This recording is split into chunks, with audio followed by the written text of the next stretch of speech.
Custody കൊലപാതകങ്ങളുടെ ഹൃദയം നുറുങ്ങുന്ന കുറേ കഥകൾ നമ്മൾ കേട്ടിട്ടുണ്ടല്ലേ. എന്നാൽ തൂത്തുക്കുടി സാത്താൻകുളത്തെ പോലീസ് ആ ദിവസം കാക്കിയിട്ടല്ല, സാത്താൻ്റെ വേഷം ധരിച്ചാണ് എത്തിയത്. പോലീസ് കസ്റ്റഡിയിൽ കൊല്ലപ്പെട്ട അച്ഛനും മകനും ഇരുട്ടുമുറിയിൽ നേരിടേണ്ടി വന്നത് കൊടിയ പീഡനമാണ്. അപൂർവങ്ങളിൽ അപൂർവമായ കേസെന്ന് നിരീക്ഷിച്ചുകൊണ്ടാണ് 9 പോലീസുകാർക്ക് കോടതി വധശിക്ഷ വിധിച്ചത്. കൊല്ലപ്പെട്ട ജയരാജനും ബെന്നിക്സിനും നീതി ലഭിച്ചെന്ന് നാട്ടുകാർ പറയുന്നു. ശിക്ഷാവിധിയിൽ സന്തോഷിച്ച് പ്രദേശവാസികൾ നാട്ടിൽ മധുരപലഹാരങ്ങൾ വിതരണം ചെയ്തു.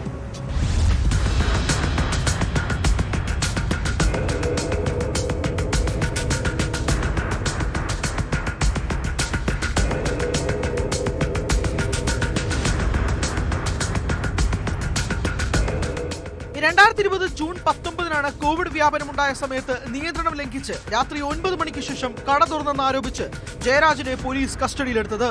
അച്ഛനെ അന്വേഷിച്ചു ചെന്ന ബെന്നിക്സിനെയും കസ്റ്റഡിയിലെടുത്തു. ഇരുവരെയും പ്രതികളായ പോലീസ് ഉദ്യോഗസ്ഥർ സാത്താൻകുളം പോലീസ് സ്റ്റേഷനിൽ വെച്ച് ക്രൂരമായി പീഡിപ്പിച്ചെന്ന് കുറ്റപത്രത്തിൽ പറയുന്നു. ജൂൺ 19 രാത്രി 7:45 അടുത്ത ദിവസം പുലർച്ചെ 3 ജയരാജനെയും ബെന്നിക്സിനെയും പോലീസ് സ്റ്റേഷനിൽ വെച്ച് ക്രൂര പീഡനത്തിനിരയാക്കി. ഇരുവരെയും പലതവണ മർദ്ദിച്ചതായും CBI കുറ്റപത്രത്തിൽ ആരോപിക്കുന്നു. ഇരുവരെയും കഠിനമായി മർദ്ദിക്കാൻ പ്രതിയായ ഇൻസ്പെക്ടർ S. ശ്രീധർ മറ്റ് പോലീസ് ഉദ്യോഗസ്ഥരെയും പ്രേരിപ്പിച്ചു. ഇരുവരെയും വിവസ്ത്രരാക്കി. ഒരു രാത്രി മുഴുവൻ പോലീസ് സ്റ്റേഷനിൽ നിർത്തി പലതരത്തിൽ ക്രൂരമായി പീഡിപ്പിച്ചു. ദേഹമാസകലം പരിക്കേറ്റ ബെന്നിക്സ് ജൂൺ 22 ജയരാജ് 23 മരിച്ചു. ഇരുവരുടെയും കസ്റ്റഡി മരണത്തിൽ ജനരോഷം ഉയരുകയും പോലീസ് അന്വേഷണം കാര്യക്ഷമമല്ലെന്ന് പരാതി ഉയരുകയും ചെയ്തപ്പോൾ മദ്രാസ് ഹൈക്കോടതി സ്വമേധയാ കേസെടുത്തു. അന്വേഷണം ആദ്യം ക്രൈംബ്രാഞ്ച് CID-ക്കും പിന്നീട് സംസ്ഥാന പോലീസ് മേധാവിയുടെ അഭിപ്രായം കൂടി പരിഗണിച്ച് CBI-ക്കും വിട്ടു.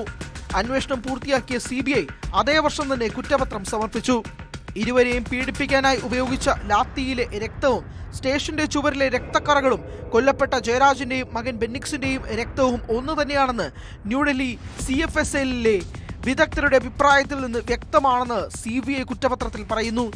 സാത്താൻകുളം പോലീസ് സ്റ്റേഷനിലെ ഇൻസ്പെക്ടർ S. ശ്രീധർ, സബ് ഇൻസ്പെക്ടർമാരായ P. Raghu Ganesh, K. Balakrishnan, head കോൺസ്റ്റബിൾമാരായ S. മുരുകൻ, A. സാമിദുരൈ, കോൺസ്റ്റബിൾമാരായ M. Muthuraj, S. Chelladurai, X. Thomas, Francis, S. Veilmuthu എന്നിവരെയാണ് ശിക്ഷിച്ചത്.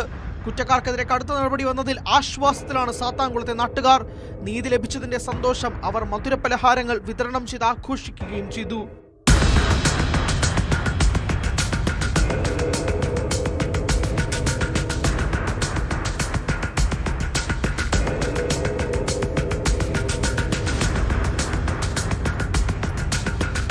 News desk, news 18.